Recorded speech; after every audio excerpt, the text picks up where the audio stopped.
Glória a Deus. Eu quero chamar o nosso querido Léo, missionário Léo, que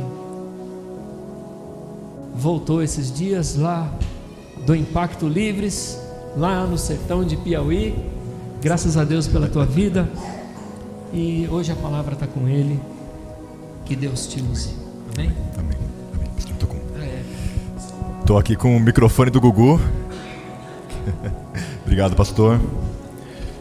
Eu acho o máximo esse microfone, porque assim o Du não fica lá atrás me mandando levantar o microfone o tempo todo, né? Então eu me sinto assim super diferenciado, né, com esse microfone. Super chique, né? Gente, que bom estar de volta. Bom dia, meus irmãos, bom dia. Que bom estar em casa. É muito bom estar em casa. A gente tá um tempinho fora da igreja porque nosso neném finalmente nasceu. O menino que teve a gestação de 14 meses. Demorou para nascer, meu Deus do céu. Mas quando nasceu veio completo já. Já tá quase fazendo faculdade, tá enorme, cabeludo, gordinho, né? Coisa mais linda. A gente tá esperando ele fazer 3 meses, para não ter nenhum risco, né? Gripe, essas coisas. E ele faz 3 meses agora em agosto, dia 24. Então logo logo o Benjamin tá aí pra gente apertar ele bastante. Gente, eu, como o pastor disse, eu estive lá no Sertão na semana passada, no Impacto Sertão Livre. Quem já ouviu falar no Impacto Sertão Livre? Levanta a mão. O Impacto tem 10 anos já que a gente tem esse trabalho no Piauí. A gente vai de cidade em cidade, a gente leva médicos, dentistas, enfermeiros, a gente leva irmãos de várias igrejas do Brasil e do mundo, e a gente vai pregando o evangelho casa por casa em pequenas cidades do Piauí. O Piauí é hoje o estado menos evangelizado do Brasil, com a maior quantidade de áreas rurais não alcançadas. São mais de 3.000 comunidades rurais sem a presença de nenhuma pregação do evangelho. E eu servi lá, morei lá no Piauí, estive lá com a minha esposa durante 2 anos, e o nosso coração está lá, gente. Então, estar agora em Simões, onde Deus fez tantas coisas, só fez inflamar mais o nosso coração e o nosso amor lá pelo sertão. E eu trouxe um videozinho, um vídeo sobre o impacto que a gente teve agora, para apresentar para você, com a esperança de que você vá comigo em janeiro, lá no Impacto. Eu estou tentando de todas as formas levar o Guigo, tentando convencer a Dai, o Du e a Amanda também. Eu não sei o que acontece, cara. É a cara de vocês o Impacto. O pastor estava lá em janeiro, foi maravilhoso. O Júnior, vocês estiveram em Caxias, né? E Caxias foi super pauleira. Simões foi assim, um filé. Dá até dó. Mas é bom que vocês vão mais vezes, né? Então eu queria apresentar para vocês o vídeo aqui do Impacto. Pode soltar, Marcelo.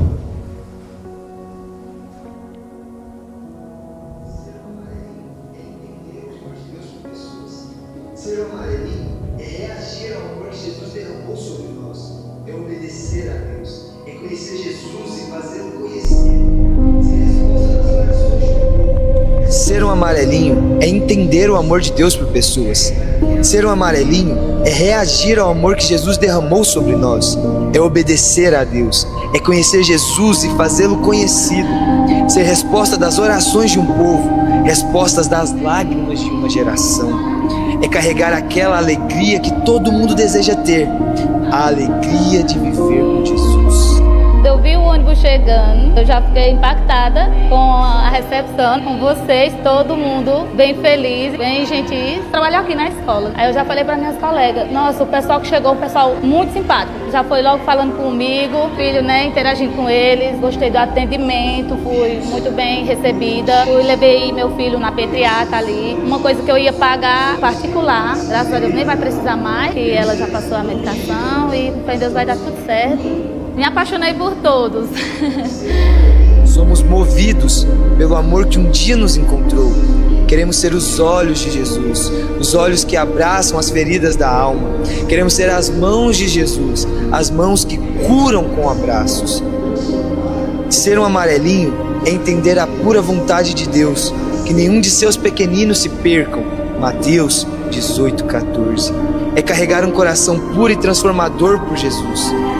É carregar um coração puro, transformado por Jesus. Um coração de criança que carrega para sempre o primeiro. Terça-feira. Aí saiu do lugar. E a castigando assim. Aí foi curada, foi Jesus. Eles queriam passar mais 3 meses sem jogar, só que agora já estou preparada para o jogo de marcar. Hoje em dia o mundo tá cheio de pessoas ruins, só que eles veio para cá mostrar que nem todo mundo é uma pessoa ruim e que Deus é nosso Pai e que sempre devemos ter fé nele. Ser um amarelinho é deixar de lado as condições para se mover pela convicção. A convicção da anunciação do Evangelho, a convicção do amor que um dia nos amou e nos faz viver todos os dias, gente, querendo anunciar esse amor. O impacto tá aí, todo janeiro e julho. Dos então icônicos estendo do o convite, sertão, você surge uma que quiser voz, estar lá conosco, a né? voz de um Eu trabalho no povo Livres, a gente que pode tem conversar, sede tentar por um desconto aí Jesus. pra igreja, né, pastor? Quem sabe a gente não vai com uma caravana, né? Fecha todo mundo. Imagina, né? Imagina a irmã Sandra lá no Impacto, né? Uma bênção. Então, fica o convite. Nós estaremos de novo em novembro, né, fazendo aqui mais um merchan, com a licença dos irmãos. Em novembro nós teremos o Livres Experience, que é nosso curso de missões. Eu sou um dos professores, são 14 dias de aula online e 7 dias no prático, lá no Piauí, em Capitão Gervásio de Oliveira. Nós temos os sistemas de água, que pegam a água salgada do poço e tratam ela para dar água boa, de graça, para a comunidade. E nós temos um sistema lá em Capitão Gervásio onde toda a cidade depende dele. A gente vai com essa equipe reformar o sistema, pintar ele, fazer parte elétrica e evangelizar todos os dias. Então, fica o convite, são 21 vagas, né? Se você tiver interesse, fala aí comigo para a gente estar junto lá em Capitão Gervásio. Curso da AMI. Ah, verdade, legal. No dia 10 agora, na Livres Church, a gente vai ter o EMLP, é o Encontro Missionário da Língua Portuguesa. É um encontro gratuito que acontece todo ano, onde as pessoas, missionários, né, de países de fala portuguesa se encontram para poder falar sobre a missão nos países de fala portuguesa. Nesse ano a gente tem um tema especial que é a evangelização das crianças e adolescentes entre os segmentos menos evangelizados do Brasil, que são ribeirinhos, indígenas, ciganos, quilombolas e por aí vai. E nós, como Livres, nós temos uma ação com crianças, rotineiramente, diariamente lá no sertão. A gente tem atendido um dos povos minoritários, a gente vai estar lá representado também na MLP. Se você tiver interesse de ir, me procura no final do culto que eu te passo o link para você fazer a inscrição no dia 10 de agosto, tá bom? Chega de merchan. Agora a gente pode, né, apertar o botãozinho e pular a propaganda. Gente, nesses dias, né, nós temos exposto o livro de 1 João. Eu sou particularmente apaixonado pela pregação expositiva. Eu acho que faz muito bem para a igreja a gente tratar um livro bíblico versículo a versículo. Porque, venhamos e convenhamos, não é toda manhã que o pastor ou o pregador acorda e fala: hoje eu quero falar de divórcio e novo casamento. Mas quando a gente está pregando o texto versículo a versículo, a gente é meio que obrigado a falar de algumas coisas que não são assim tão palatáveis, não é verdade? E 1 João, um livro maravilhoso, que nos revela de forma graciosa a verdade do Evangelho, para confirmar aqueles que estão em Cristo, para chamar ao arrependimento aqueles que ainda não estão, e para revelar aqueles que fingem estar, mas estão só se aproveitando do povo de Deus. 1 João é uma carta maravilhosa. Os historiadores vão dizer que é muito provável, se esses dados forem corretos, e é provável que eles são, que João, o apóstolo João, saiu de Jerusalém por volta do ano 67 depois de Cristo, um pouco antes de Jerusalém cair no ano 70, e foi para a cidade de Éfeso. Éfeso era uma grande cidade, cosmopolita, gigantesca, onde ficava o templo da deusa Diana, a Mulher Maravilha, né? A deusa Diana dos Efésios. É uma das 8 maravilhas do mundo antigo, ficava lá na cidade de Éfeso. O mundo inteiro ia ali a Éfeso para adorar uma deusa de pedra. E naquele lugar, João, ele teve um ministério muito frutífero, muito abençoador, ficou ali muito provavelmente até sua prisão em Pátimos, e depois retornou para lá. João, ali como pastor de Éfeso, provavelmente escreveu a carta de 1 João para as igrejas ali daquela região da Ásia, Esmirna, Tiatira, Pérgamo, Filadélfia, e com esse objetivo de falar sobre a verdade do Evangelho para um tempo onde as pessoas estavam abandonando o verdadeiro Evangelho de Cristo.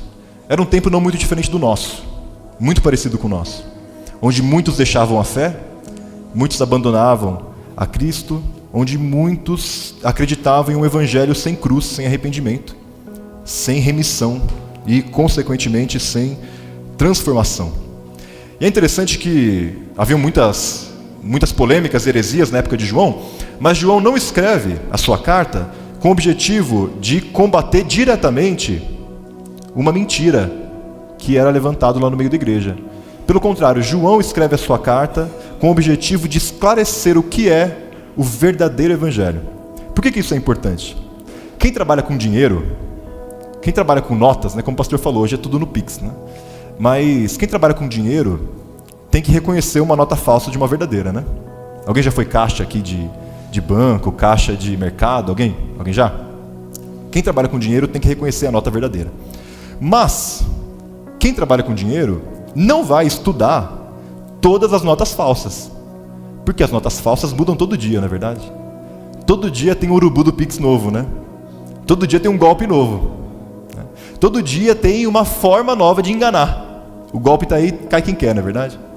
Então, quem mexe com dinheiro vai estudar a nota verdadeira, vai conhecer detalhadamente. Sabe que se virar contra a luz vai ter um filete ali que só as notas verdadeiras têm. Sabe que existe uma marca d'água específica.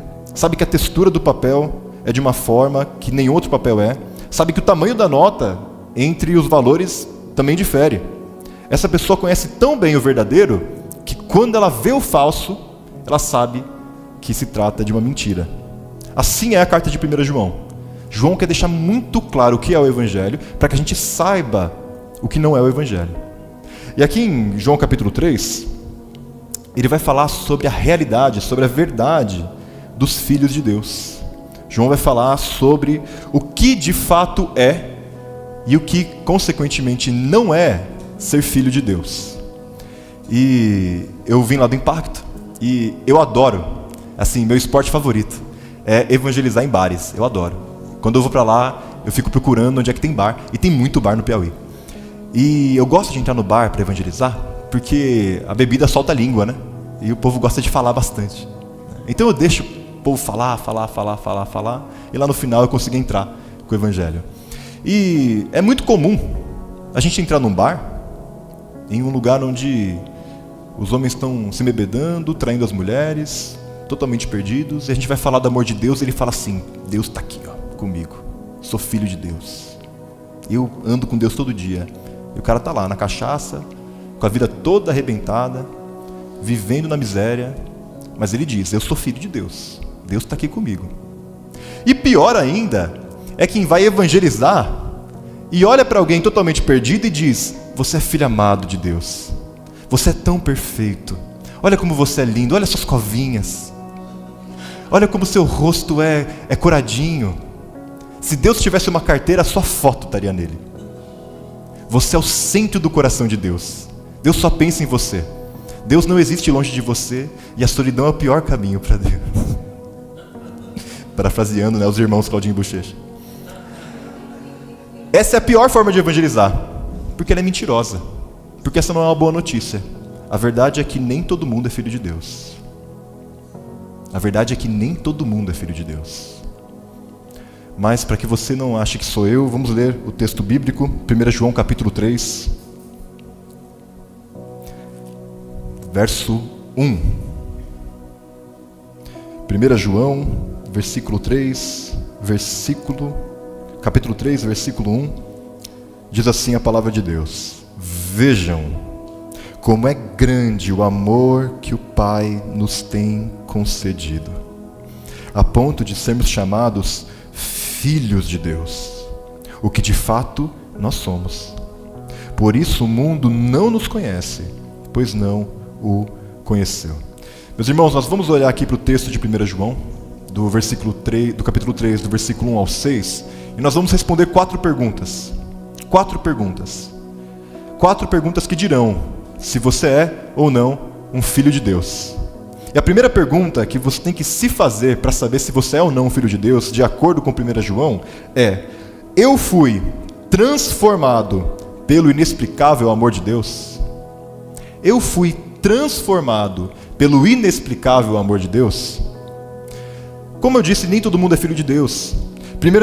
No livro de João, Evangelho de João, capítulo 1, versículo 12, diz: mas todos quanto receberam, deu-lhes o poder de serem feitos filhos de Deus, a saber, aos que creem em seu nome, os quais não nasceram não nasceram do sangue, nem da vontade da carne, nem da vontade do homem, mas de Deus. A Bíblia diz que filho de Deus é aquele que é crente, entregue, transformado, nascido do Senhor Jesus.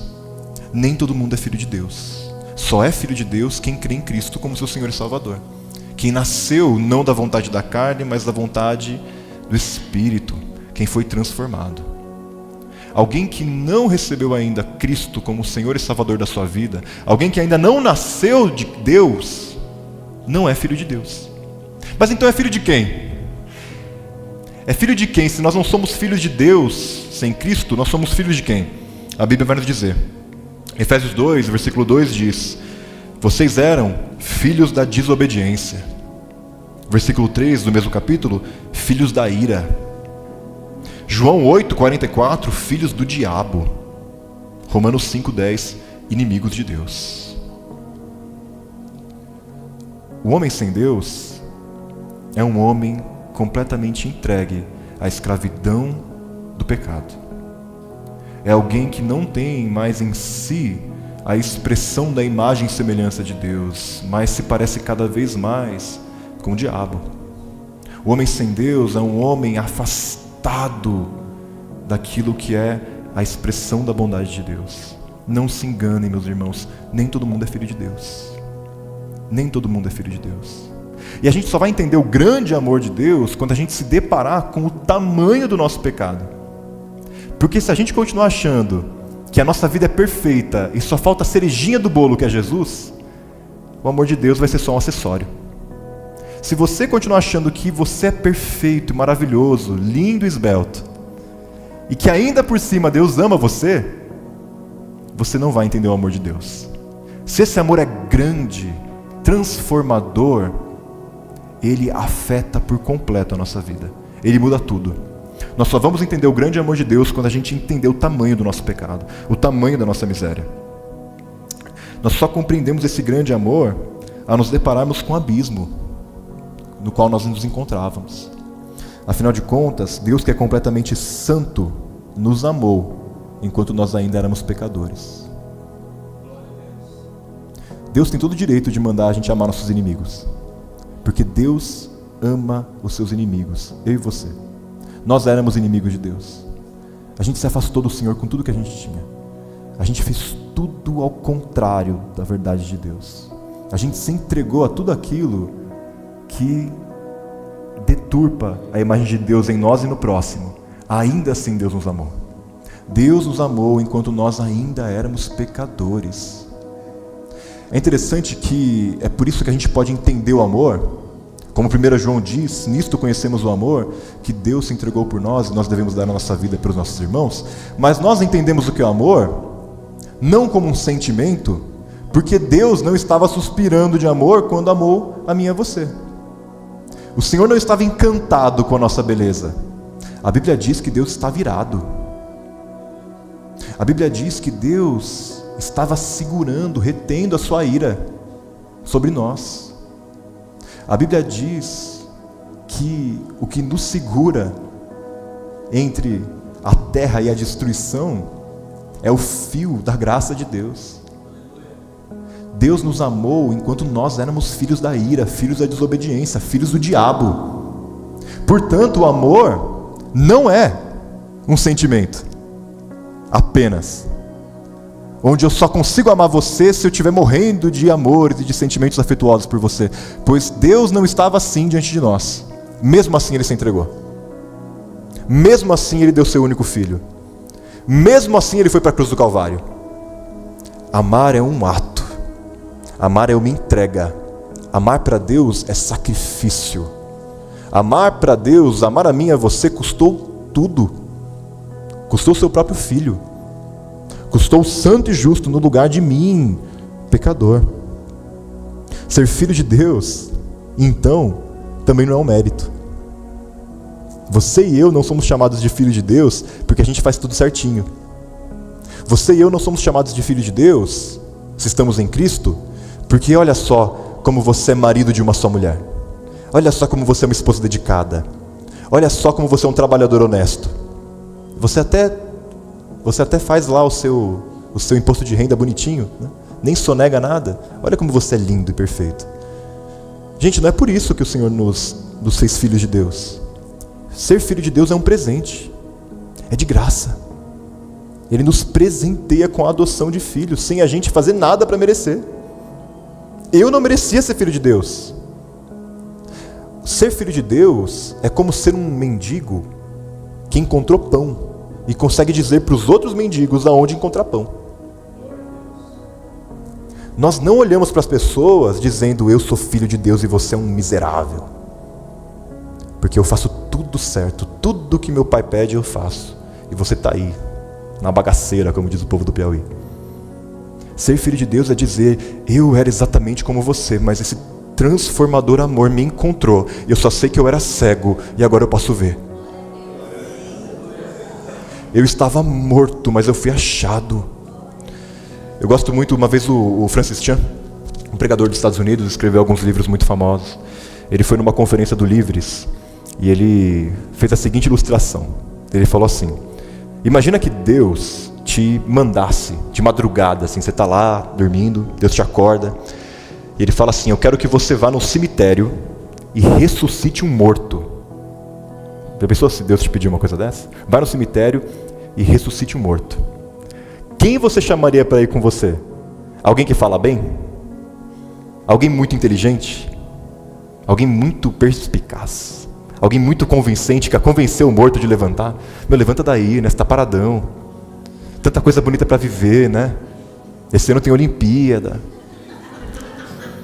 Tem tanta coisa legal para ver no mundo, né? Você já tomou cajuína? Cajuína é uma delícia, vem tomar cajuína, sai daí, né? Você chamaria alguém que fala bem? Alguém convincente? Ou você chamaria alguém cheio do Espírito Santo? Cheio do poder de Deus? Porque só Deus ressuscita os mortos.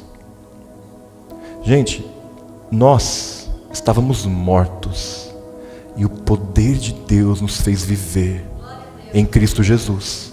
Não tem mérito nisso. Ninguém recebe um presente e diz assim: olha como eu recebo o presente, como eu arquei o meu braço, eu pego esse presente. Olha que maravilha, como eu sou excelente quando eu pego esse presente aqui para mim. Eu mereço demais esse presente, porque quando eu recebo ele, nossa, olha que coisa louca. Não, um presente é de graça, é dado, você não merece, é favor. Pois assim é a salvação e assim é a adoção de filhos. Nós fomos adotados, porque Deus adota filhos. Mas não foi de graça. O Senhor esmagou o seu Filho, que é santo, justo e bom, para nos fazer filho de Deus. Isaías 53 diz que agradou ao Senhor esmagá-lo e fazê-lo sofrer, para que muitos pecadores se tornassem filhos de Deus. Não foi fácil, não foi de graça, não foi banal, não foi barato. Se Cristo teve que morrer por mim e por você, não é porque a gente era gente boa.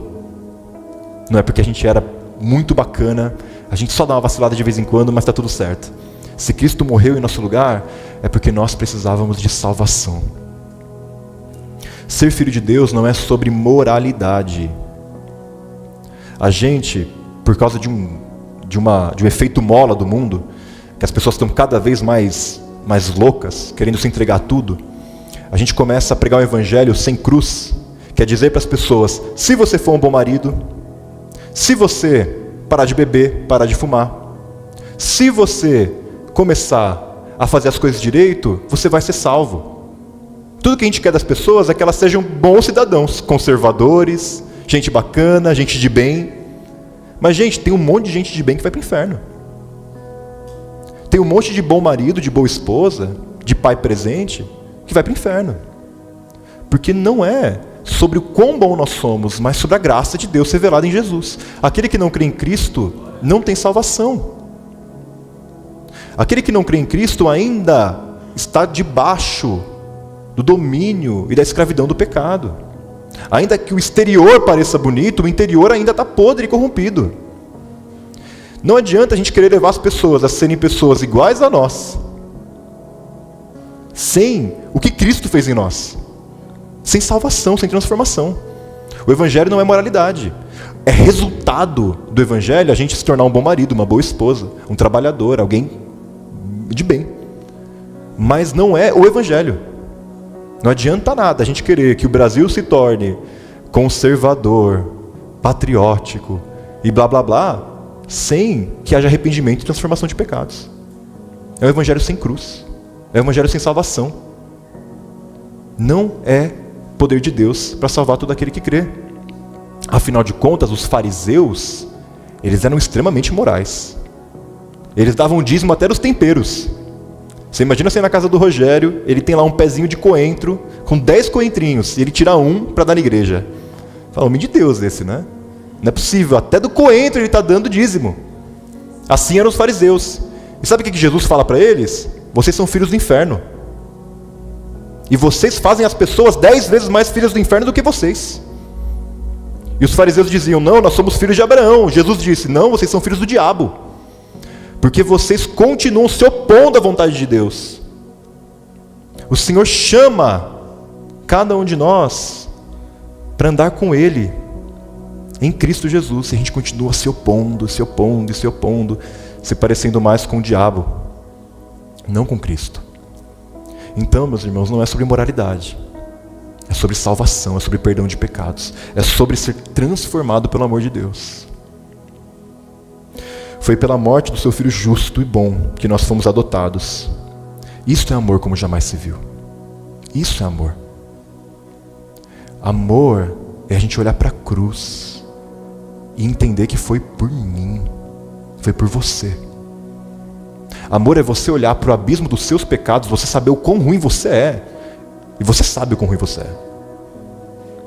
E você olhar para a cruz de Cristo, Jesus manso e humilde, estraçalhado na cruz, e dizer, isso foi por mim, isso é amor.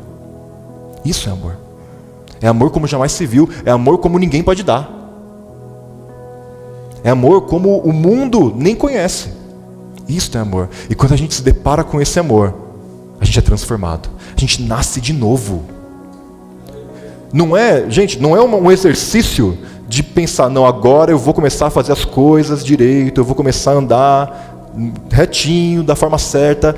É simplesmente, nós nascemos de novo e agora o nosso coração quer fazer a vontade de Deus. Antes você não queria, agora você quer. Antes você não desejava, agora você deseja. Antes não fazia sentido para você, agora faz todo sentido. Você nasceu de novo, nasceu do alto, é inexplicável. Isso é ser filho de Deus. A primeira coisa que a gente precisa para saber se nós somos filhos ou não de Deus é responder se nós fomos transformados por esse amor. Se esse amor de fato mudou nossa vida. Porque se você está na igreja, você vem todo domingo, você é filho de crente, crentinho é, e você não teve um encontro verdadeiro, genuíno, transformador, a ponto de dizer, eu era um, hoje eu sou outro, eu recebi esse amor e agora tudo em mim é diferente, você ainda não teve um encontro com o Senhor Jesus. Porque não dá para se encontrar com Cristo e permanecer o mesmo. Não dá. 2 perguntas aqui. Você já sentiu esse amor? E a outra, você possui a convicção interna dos filhos de Deus? Porque Romanos capítulo 8, versículo 16, diz que o Espírito de Deus confirma ao nosso espírito que somos filhos de Deus. No íntimo do seu ser, aonde ninguém pode mentir para você, você tem a convicção de que você é filho de Deus? No íntimo do seu ser, você sente o Espírito Santo falando com você, dizendo, você é filho de Deus? Houve um grande homem de Deus na história, chamado John Wesley. E nos momentos derradeiros do seu pai, quando o pai dele estava no leito de morte, o pai dele olhou para ele e falou, filho, a coisa mais importante que um homem pode ter nessa vida é a convicção interna da salvação. E aquilo perturbou John Wesley por muitos anos, porque ele não tinha essa convicção. Mesmo ele sendo filho de pastor, mesmo ele sendo alguém extremamente capacitado teologicamente, mesmo sendo alguém que foi discipulado pela própria mãe em grego bíblico original, ele foi ter um encontro com Cristo e a convicção interna quando ele estava em um barco, que estava numa grande tempestade, e ele viu cristãos genuínos cantando, mesmo em face da morte. Ali que ele teve um encontro com Cristo e essa convicção interna nasceu no coração dele. Nós precisamos saber de fato se nós somos filhos de Deus. E o Espírito Santo que nos revela isso. Não se engane, meu irmão. Não se engane. Deixe que o Senhor te traga para perto e confirme aquilo que Ele tem que confirmar. Não minta para si mesmo, porque esse caminho não vai te levar para lugar nenhum. Segunda pergunta. Eu sou exatamente como todo mundo? Essa é a segunda pergunta. Vamos ler aqui o versículo 2. Amados, agora somos filhos de Deus, e ainda não se manifestou o que haveremos de ser. Mas sabemos que quando Ele se manifestar, seremos semelhantes a Ele. Perdão, parte B do versículo 1, que diz: por isso o mundo não nos conhece, porque não o conheceu. Pulei aqui o versículo. Por isso o mundo não nos conhece, pois não o conheceu. A pergunta é: você é exatamente como todo mundo?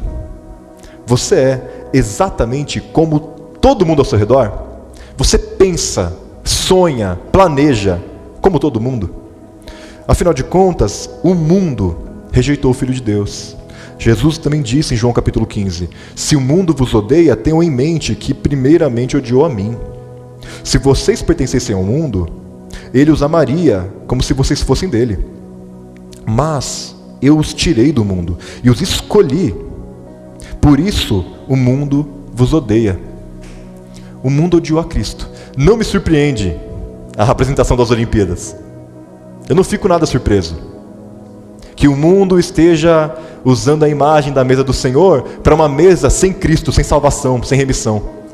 Porque a mesa do mundo não tem perdão, não tem misericórdia, não tem graça, não tem reconciliação.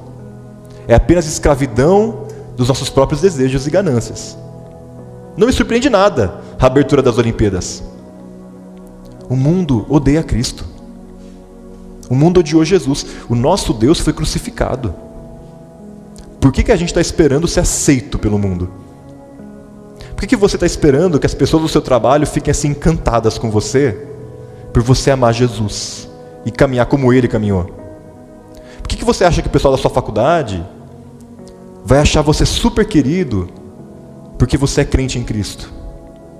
O mundo não conheceu a Cristo e não o conhece. Se o mundo vos odeia, lembre-se que primeiramente odiou a mim. E por que é tão importante nós entendermos isso e a gente saber se de fato nós somos ou não filhos de Deus a partir disso? Porque se nós nascemos de novo, e se nós agora somos filhos de Deus, a gente começa a se parecer com Deus e desejar o que Ele deseja, e sonhar o que Ele sonha, e pensar no que Ele pensa.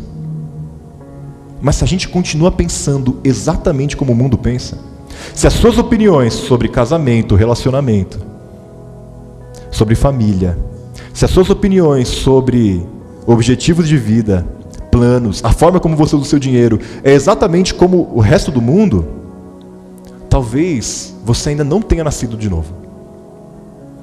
Porque a forma como os filhos de Deus pensam é a forma como Deus pensa. Isso, gente, é de forma muito prática. Não estou dizendo só para você assim, não, se você vai sexta-feira à noite, encher a cara e usar droga e fica muito louco. Isso é o extremo, né? Isso é muito fácil de bater.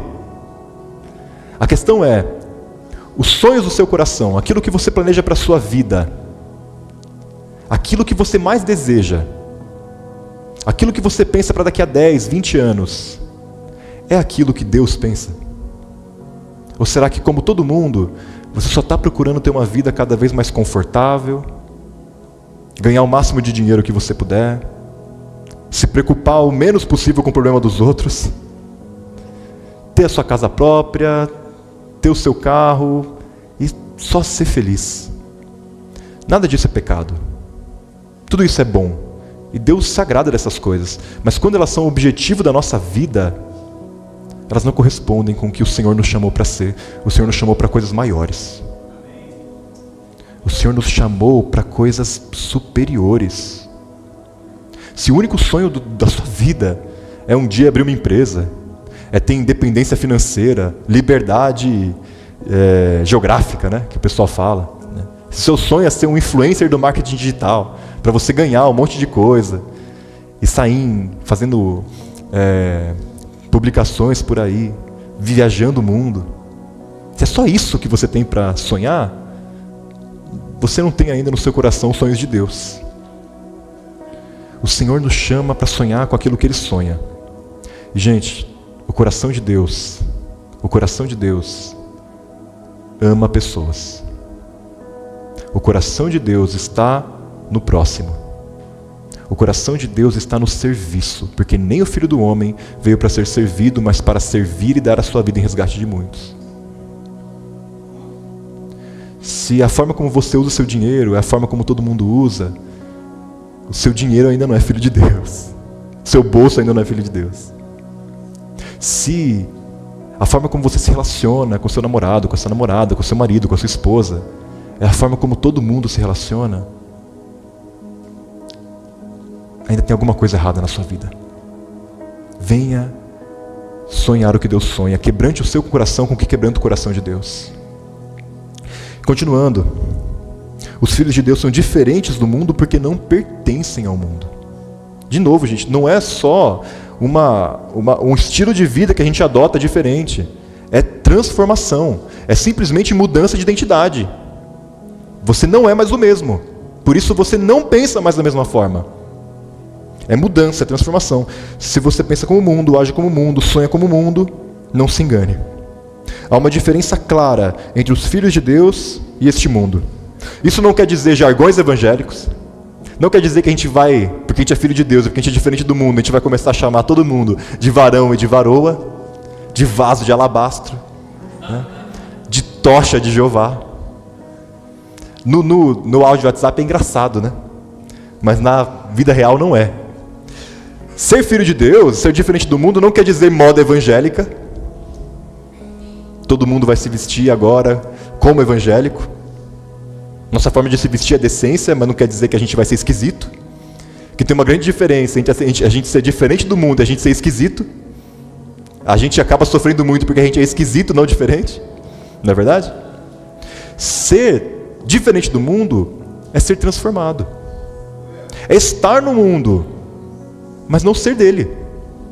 É viver no mundo. A gente não foi chamado para ser separado do mundo. Jesus disse: eu não oro, Pai, para que os tire do mundo, mas para que os fortaleça no mundo. Não é para você largar a sua faculdade, sair do seu emprego. É para você ser filho de Deus lá. De forma tão diferente, tão amorosa, tão transformadora, que as pessoas vão ver isso. É isso que o Senhor nos chama para ser: sal da terra, luz do mundo, filhos de Deus. E é por isso que em 1 João capítulo 2, versículo 15, o apóstolo vai dizer: não amem o mundo, nem o que nele há. Se alguém ama o mundo, o amor do Pai não está nele. Pois tudo que há no mundo, a cobiça da carne, a cobiça dos olhos, a ostentação dos bens, não provém do Pai, mas do mundo. O mundo e a sua cobiça passam, mas aquele que faz a vontade de Deus permanece para sempre. Pelo que você tem vivido? Por aquilo que é passageiro? Por aquilo que vai desvalorizar com o tempo? Por aquilo que a inflação vai engolir? Por aquilo que a traça vai corroer? Por aquilo que o ladrão rouba? Por aquilo que vai apodrecer? Ou por aquilo que é eterno? Só tem uma coisa, gente, que a gente vai levar para o céu. Só uma coisa. São as pessoas que a gente ganha para Jesus. São os irmãos que estão conosco em Cristo. Por isso vale a pena viver. Por isso vale a pena investir seu tempo, seu recurso, seu dinheiro, sua vida, seu sangue, seu suor. Porque isso dura para sempre. Aquele que faz a vontade de Deus permanece para sempre. Os ricos desse mundo, eles passarão. Eles são como o mormaço da manhã. Eles são como a erva do campo. Eles passam. A beleza vai embora. Ô glória. Você viu? O Marcel ficou tão feliz, né, que até soltou ali uma música de alegria, né? Gente, você está vendo esse monte de gente velha de botox? Você está vendo esse monte de ator da Globo com a cara esticada? Morrendo de medo da velhice? Porque ele só tem isso para se pegar. Eles não têm mais nada. Eles investiram a vida deles nesse mundo. E agora passou. A beleza passa. O corpão vai virar pelanca. A pele perfeita do skincare diário vai ficar enrugada. O dinheiro de investimentos, de dividendos, de lucro, vai passar, vai embora. Mas aquele que faz a vontade de Deus permanece para sempre. Vale a pena se dedicar ao Senhor. E é isso que o Filho de Deus deseja. A gente pode ser filho de Deus e estar confuso. A gente sabe o que é certo, a gente sabe qual é a vontade de Deus, mas a gente ainda está correndo atrás de coisas que não fazem sentido nenhum. Por isso hoje o Senhor nos chama. Venha desejar o que Deus deseja. Se dedique para aquilo que é eterno e não por aquilo que é transitório. 3. Agora sim, versículo 2 e 3. Terceira pergunta. Eu desejo mais do que tudo a volta de Jesus? Vamos ler aqui, versículo 2 e 3. Amados, agora somos filhos de Deus, e ainda não se manifestou o que haveremos de ser. Mas sabemos que, quando Ele se manifestar, seremos semelhantes a Ele, pois o veremos como Ele é. Todo aquele que tem nele essa esperança, purifica a si mesmo, assim como Ele é puro. Eu desejo, mais do que tudo, a volta de Jesus. Todo crente, gente, vive em uma tensão, que os teólogos vão chamar de tensão escatológica. É o tal do já e ainda não. O que isso significa? Nós já somos filhos de Deus. Nós já estamos com Cristo assentados nas regiões celestiais. Nós já somos herdeiros de todas as bênçãos espirituais em Cristo Jesus. Nós já somos salvos, eleitos, remidos, somos herança do Senhor, mas ainda não somos aquilo que haveremos de ser. Ainda você olha para você mesmo e tentando imitar Jesus, você mira em Jesus e acerta em Genésio, né? Ainda você, como eu, é inconstante. Tem dia que você está super crente, que se aparecer um cego diante de você, ele vai sair vendo com certeza. Que se endemoniar o trem todo, sai todo mundo de lá crente, missionário e enviado. Mas tem dia que você está pior que o cocô do cavalo do bandido, não é verdade? Que você olha para você mesmo e fala, meu Deus, eu tenho certeza que eu não sou crente não.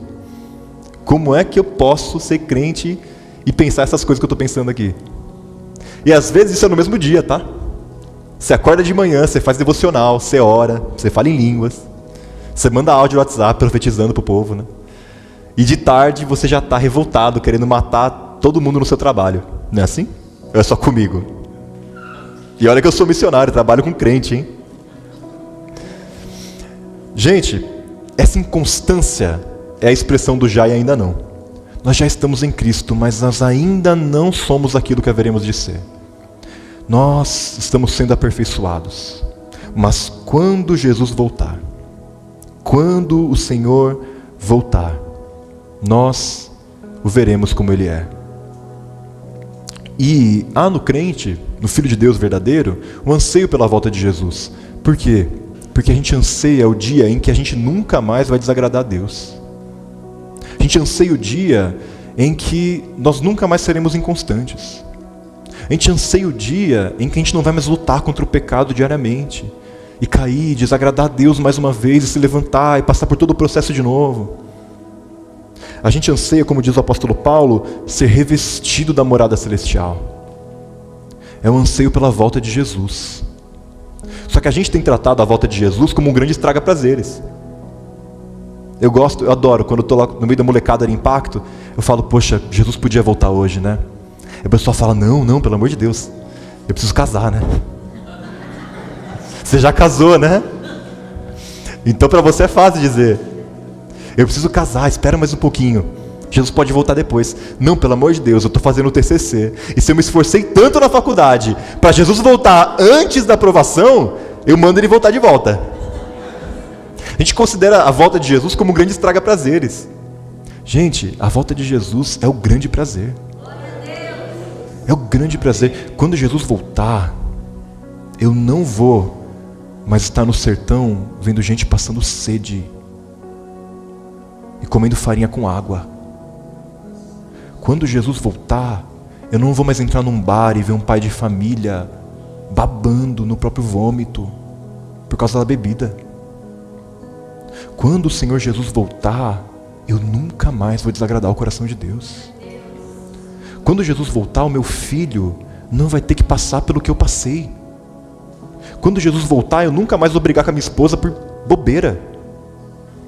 Quando o Senhor Jesus voltar, nós seremos como Ele é. Ele vai restaurar todas as coisas. Não haverá mais choro, lágrima, nem dor, nem morte. Tudo que eu quero é a volta de Jesus. Quando Jesus voltar, não vai mais haver evangelização, meus irmãos. Por isso é agora a hora de você evangelizar. Que quando o Senhor Jesus voltar para buscar o seu povo, nós seremos revestidos do corpo de Cristo e do corpo da ressurreição. E essa casca que a gente habita hoje, esse tabernáculo decadente, vai ser revestido de morada celestial.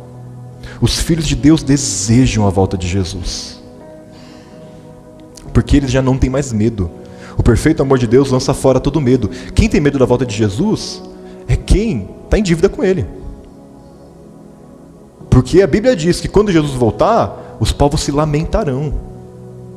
Esse mundo que odeia Jesus, esse mundo que persegue os filhos de Deus, esse mundo que, desde a sua vinda, tem odiado a Cristo, vai se lamentar quando Ele vir. Mas os filhos de Deus subirão na glória com Ele. Você anseia a volta de Jesus? Quem tem essa esperança purifica a si mesmo. Porque quem espera a volta de Jesus não vive como se tudo na vida fosse esse mundo. Como se tudo na vida fosse aposentadoria. Como se tudo na vida fosse um salário no final do mês. Por isso que quem tem essa esperança purifica a si mesmo, está esperando algo maior. Como você quer ser encontrado por Jesus, meu irmão? Como você quer que Cristo te encontre? Você quer que Jesus te encontre preocupado, afobado, para fazer uma viagem no fim do ano? Tudo isso é bom, gente, é maravilhoso, e glória a Deus que o Senhor nos dá essas coisas, mas essa não pode ser a razão última da nossa vida. Você quer que Cristo te encontre, sendo que a maior preocupação da sua vida foi fazer do seu filho um doutor e não um crente em Cristo? De novo, isso é importante, mas não é tudo. Você quer que Cristo te encontre totalmente inconstante na sua vida espiritual? Ou você quer ser encontrado trabalhando? Porque o Senhor Jesus disse que o servo fiel, aquele que for encontrado atento, quando o Senhor Jesus voltar, o próprio Cristo vai dizer: se assente na mesa e eu te servirei. Que loucura! Você imagina uma coisa dessa? Como você quer ser encontrado por Jesus? Eu quero ser encontrado por Jesus, marcado de sol, de pregar o Evangelho no sertão do Brasil. Eu quero ser encontrado por Jesus, segurando os frutos da seara do Senhor. Eu quero ser encontrado por Jesus, carregando as marcas de Cristo no meu corpo. Eu não quero que Cristo me encontre na inconstância, gordo de tanto ouvir e de nada fazer. Se Jesus voltasse hoje, Ele seria um estraga-prazeres para você? Fala sério. Sua vida está perfeita, maravilhosa. Você finalmente conquistou tudo aquilo que você queria. E Jesus vai voltar bem agora. É isso que você pensa? Ou você está quase conquistando aquilo que você mais desejava? E se Jesus voltasse, seria uma grande decepção? Você pensa na volta de Jesus? Você deseja a volta de Jesus? Eu sei que o dia a dia é um rolo compressor. Eu sei que é muito fácil falar isso agora. Mas daqui a pouco o boleto chega. Daqui a pouco vem a preocupação. Daqui a pouco a criançada vai voltar para a escola. Tem material, eu vou demorar um pouquinho ainda para me preocupar com isso. Tem material, tem uniforme, tem um monte de coisa para fazer. A gasolina está R$6. E a gente se preocupa com um monte de coisa e esquece que um dia Cristo vai voltar. E que Ele deseja nos encontrar atentos. Os filhos de Deus anseiam pela volta de Jesus. E agora a quarta e última pergunta que você tem que se fazer. Para a gente retomar aqui, a primeira eu fui transformado pelo inexplicável amor de Deus? A segunda, eu sou exatamente como todo mundo? A terceira, eu desejo mais do que tudo a volta de Jesus? E agora a quarta, para a gente finalizar, eu estou diariamente me tornando mais parecido com Jesus? Ou eu amo o pecado e não sei viver sem ele? Vamos ler aqui agora o versículo 4 em diante. 1 João capítulo 3, versículo 4, que diz: Todo aquele que pratica o pecado transgride a lei. De fato, o pecado é a transgressão da lei. Vocês sabem que ele se manifestou para tirar os nossos pecados, e nele não há pecado. Todo aquele que nele permanece não está no pecado. Todo aquele que está no pecado não viu nem o conheceu. A marca principal de um filho de Deus não é que ele não peca, porque todo mundo vai pecar. 1 João capítulo 1 vai dizer que aquele que diz que não tem pecado é mentiroso. Todos nós pecamos. Mas a diferença entre um filho de Deus e um filho das trevas, da ira, do diabo, alguém que vive ainda debaixo da condenação, é que o filho de Deus, ele peca, mas ele se arrepende, ele volta ao Senhor e ele busca a santidade, enquanto aquele que não conhece o Senhor vive no pecado, ama o pecado, habita no pecado. Essa é a diferença. Imagina comigo, chega janeiro, e a gente combinou aqui de a gente fazer uma caravana para o Impacto do Sertão Livre. Vamos levar 50 pessoas da igreja para o Impacto. Só que aí, para baratear o custo, a gente vai de ônibus, tá? Dá uns 3 dias e meio aí, 4 dias de viagem, dependendo do motorista, né? Tem motorista que faz em 1. Mas não é isso que a gente quer. A gente quer o mais tranquilinho, né? E aí o que acontece? Imagina que, daqui até Petrolina, no Pernambuco, nesses 3 dias e meio de viagem, o pneu do ônibus fure uma vez. Uma vez.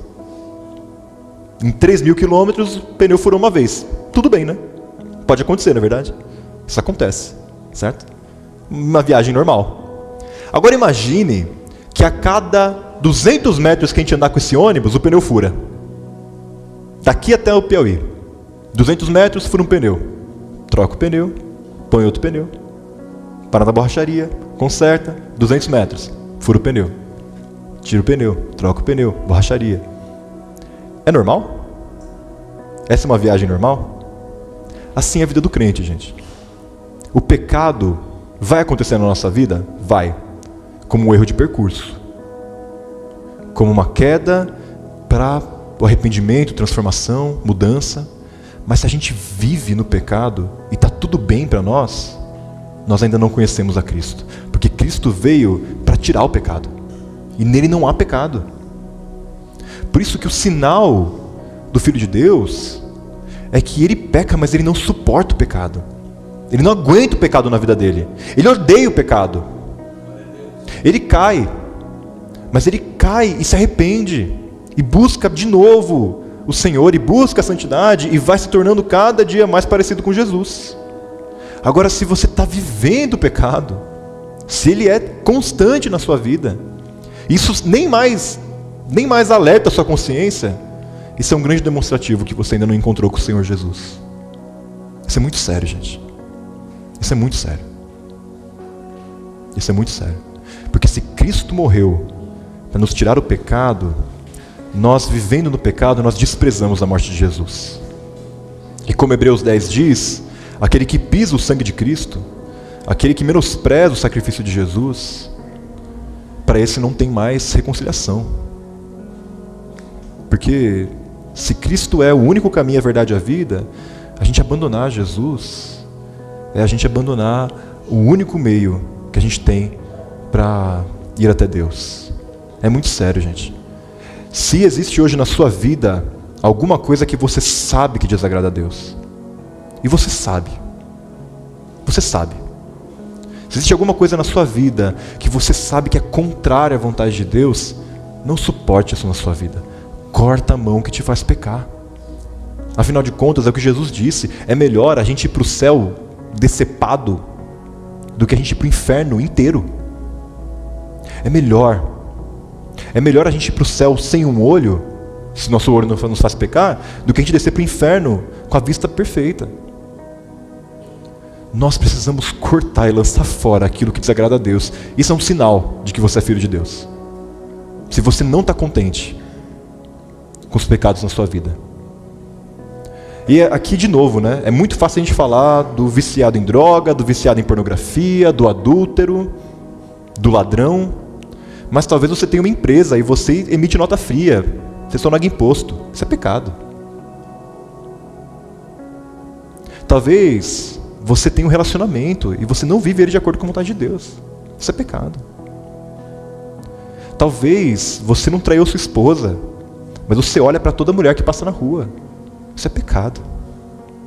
Não se enganem, gente. O Senhor não é um Papai Noel. O Senhor é justo. O Senhor é bom. E o Senhor também se ira. Deus odeia o pecado. Deus odeia o pecado. Deus odeia o pecado. Foi por causa do pecado que Ele deu seu único filho. Por isso, não tratem o pecado como se ele fosse coisa pouca. A começar de mim. A pregação centrada no homem, que diz que você é maravilhoso, que você é perfeito, que você não precisa de arrependimento de coisa alguma, que Deus se agrada da sua vida assim como você é, que você é o espelho que reflete a imagem do Senhor, que você é o ouro puro de Ofir, olha como você é belo. Essa pregação só é uma tentativa insana de pastorear bodes e ovelhas. Não tem salvação nessa mensagem. Mas aquele que se depara com o tamanho do seu pecado e o abandona para ir ao encontro de Cristo em santidade, esse é chamado de ovelha do Senhor. Esse é aquele que Deus chama pelo nome, e esse reconhece a sua voz e o segue.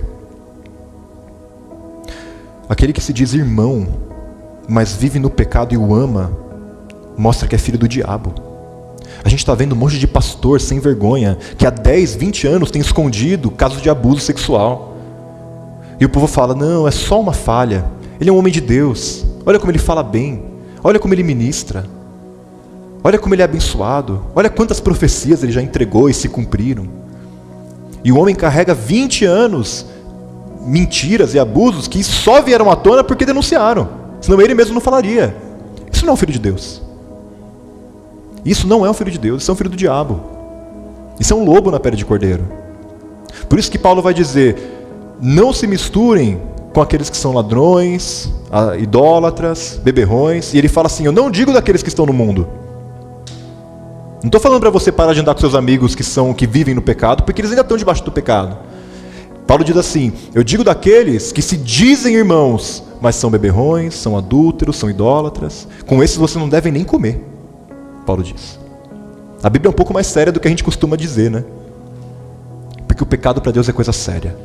E Deus não quer que você viva uma vida de fachada, de mentira, porque os olhos do Senhor Jesus são como fogo, e Ele vê. Jesus está vendo aquilo que está no seu coração, Jesus está vendo o histórico do seu celular, Jesus sabe as conversas que você tem, os pensamentos que se passam aí. Ele nos chama para viver a sua vontade, porque a vontade dele é boa, perfeita e agradável. É por isso que, para finalizar, Romanos 12 vai dizer, não se deixem amoldar pelo mundo. Porque se você nasceu de novo, você é filho de Deus, sua mente foi transformada, a única forma do mundo te manipular é te esmagando e fazendo você caber num lugar que você não cabe mais. Não se deixem amoldar pelo mundo, mas deixe a sua mente ser transformada para que vocês experimentem a boa, perfeita e agradável vontade de Deus. Quando você começar a achar que o pecado não é tão ruim assim, que as coisas que você faz não são tão más assim, que aquilo que desagrada a Deus é talvez só mais um exagero, é porque o mundo já conseguiu amassar sua mente o suficiente. E conseguiu calar sua consciência. Mas quando você começa a pensar como Deus pensa e querer o que Deus quer, é um sinal de que você está experimentando a boa, perfeita e agradável vontade de Deus. Se você acha que a vontade de Deus, aquilo que Deus pede, é mal, é ruim, é porque o mundo já esmagou a sua cabeça. Mas se você consegue ver que a vontade de Deus é boa, ela é perfeita e agradável, é porque você está sendo transformado por Cristo. Você tem pecados ocultos dos quais não consegue viver sem? Tem alguma coisa na sua vida da qual você não consegue se livrar? Existe algo em sua vida que desagrada a Deus e você quer, mas não consegue vencer? Tem alguma coisa que tem te destruído diariamente e você deseja vencer isso, mas você não consegue? Pois a Bíblia diz que a gente deve confessar nossos pecados uns aos outros. E assim, orando uns pelos outros, o Senhor traz cura. A vitória, meus irmãos, contra o pecado, a gente se tornar cada vez mais parecido com Jesus e sermos filhos de Deus, acontece aqui na igreja. Acontece na nossa comunhão, na confissão. É você chegar em alguém que ama o Senhor Jesus e que você conhece e você poder dizer aquilo que está se passando no seu coração, aquilo que você não consegue vencer, e assim encontrar forças e oração para ser curado. Eu me converti aos 13 anos. Teve algumas coisas na minha vida que o Senhor tirou, assim. Outras eu lutei por anos para vencer, com muita confissão, com muito choro, com muitas lágrimas. Mas o Senhor é conosco e nos dá muitos irmãos, para que a gente se torne mais parecido com Jesus. Talvez hoje você percebeu, através dessas perguntas, que você ainda não é um filho de Deus. Mas hoje é o dia da salvação também. O Senhor não te trouxe aqui para que você fosse julgado, cuspido e jogado fora. Mas Ele te trouxe aqui como um chamado, para dizer: venha ser filho de Deus. Se entregue a Jesus, se arrependa dos seus pecados, venha experimentar do novo nascimento. Na casa de Deus sempre há lugar na mesa. E na casa de Deus há irmãos e irmãs para caminharem com a gente, amém? Vamos orar? Fique de pé, meu irmão, se você puder.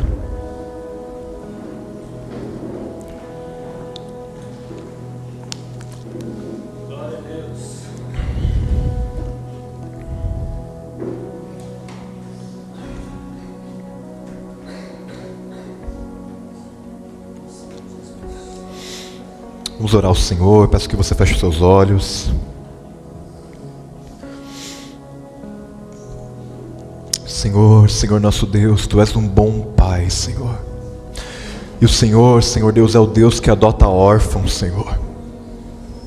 O Senhor nos adotou, Senhor.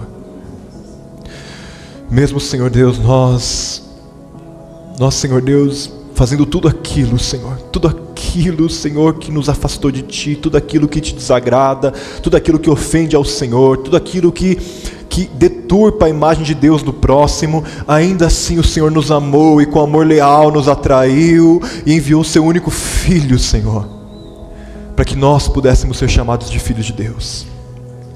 Senhor, nós queremos corresponder a esse amor. Nós não queremos receber esse amor, Senhor, e desprezá-lo, Senhor. Nós não queremos ouvir a Tua palavra, Senhor Deus, e virar as costas para Ti. Não, Senhor, nós queremos, Senhor, ser frutíferos nas Tuas mãos, Senhor. Nós queremos ser aperfeiçoados, Senhor. Nós queremos ser chamados por Ti de filho amado em quem eu tenho prazer. Senhor, nós queremos nos parecer com Cristo, Senhor. Esse é o nosso desejo, Senhor, esse é o nosso anseio. E, Senhor, tem muita coisa em nós, Senhor Deus, ainda para ser transformada, para ser corrigida, Senhor. Mas nos ajuda, Senhor. Nos ajuda hoje, aqui, Senhor, nesse lugar. Senhor, a nos parecermos mais com Jesus. Nos ajuda a vencer aqueles pecados, Senhor Deus, que nos atormentam há anos e anos, Senhor. Nos ajuda, Senhor Deus, a Senhor, superar barreiras, Senhor Deus, que há muito tempo, Senhor, tem nos prendido, Pai, para que a gente não faça a Tua vontade. E principalmente, Senhor, se em nosso meio há, Senhor, alguém que hoje ouviu a Tua voz, como bom pastor que chama as suas ovelhas pelo nome, Senhor, que esse alguém, Senhor, responda hoje ao Teu grande amor, em transformação, em salvação, Senhor. Que hoje haja festa nos céus, pois há festa nos céus quando um só pecador se arrepende, Senhor. Todos nós, Senhor Deus, já passamos por isso. E todos nós juntos dissemos, Senhor Deus, vem, pois o Pai está de portas abertas. E há lugar na mesa para muitos filhos. Usa a Tua igreja, Senhor. Usa o Teu povo, Pai, para que a gente, como filhos de Deus, manifeste no mundo, Senhor Deus, a Tua vontade, o Teu poder, a Tua salvação, Senhor. Para que em meio de nós, Senhor Deus, se manifeste aquilo que Cristo ainda há de manifestar: paz, amor e salvação. No nome de Jesus nós oramos e Te agradecemos. Amém e amém.